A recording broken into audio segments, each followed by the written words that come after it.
আসসালামু আলাইকুম, কেমন আছেন সবাই? আজকে আমি কষি আলু দিয়ে রুই মাছ দিয়ে ঝোল তরকারি রান্না করব। এই জন্য কড়াইতে তেল গরম দিয়ে দিচ্ছি। তেলটি গরম হয়ে গেলে রুই মাছ লবণ আর হলুদ দিয়ে মেখে রেখেছিলাম, মাছটি ভেজে নেব।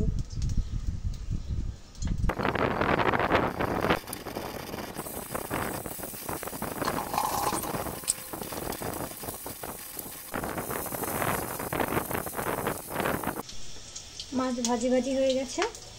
এখন রান্নার জন্য কড়াইতে তেল গরম দিয়ে দিচ্ছি। তেলটি গরম হয়ে গেলে কাঁচা ঝাল আর পেঁয়াজটা ভেজে নেব।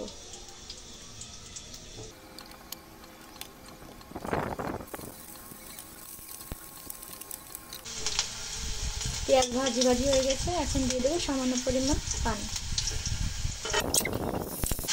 এখন দিয়ে দেবো পেঁয়াজ রসুন, সামান্য একটু আদা বাটা দিয়ে কিছুক্ষণ নেড়ে চেড়ে তারপর দিয়ে দেবো লবণ, হলুদ, ঝালের গুঁড়ি আর সামান্য পরিমাণ জিরের গুঁড়ি দিয়ে মশলাটি সুন্দর করে কষিয়ে নেব।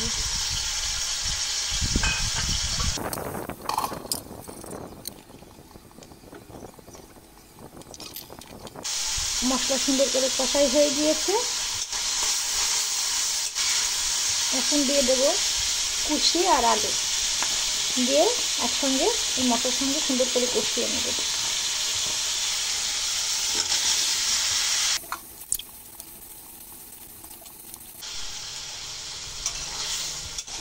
তরকারি সুন্দর করে কষাই করে নিয়েছি।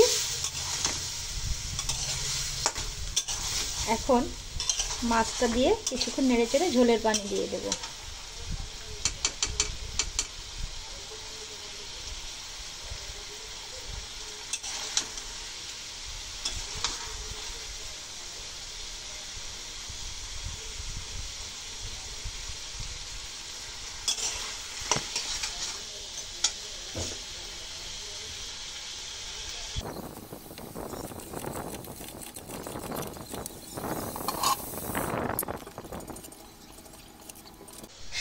এখন তরকারিটা ঢেকে দেব।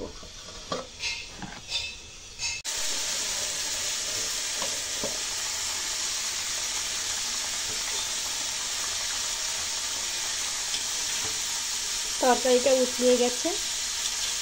এখন কিছুক্ষণ নেড়ে চেড়ে চুলার আঁচ কমিয়ে ঢেকে দেব। ঝোলটা নিয়ে নামিয়ে নিলে আমাদের তরকারিটি তৈরি হয়ে যাবে।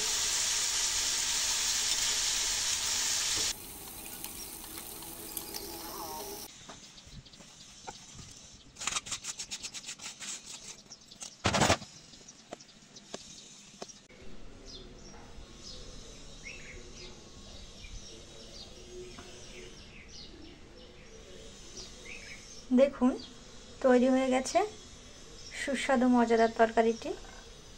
এর উপর একটু ভাজি জিরের গুঁড়ো ছিটিয়ে দিচ্ছি, খেতে আরও স্বাদ লাগবে।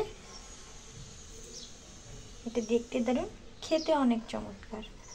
আপনারা এভাবে তৈরি করে খেয়ে দেখতে পারেন। ভিডিওটি দেখার জন্য সকলকে অনেক ধন্যবাদ।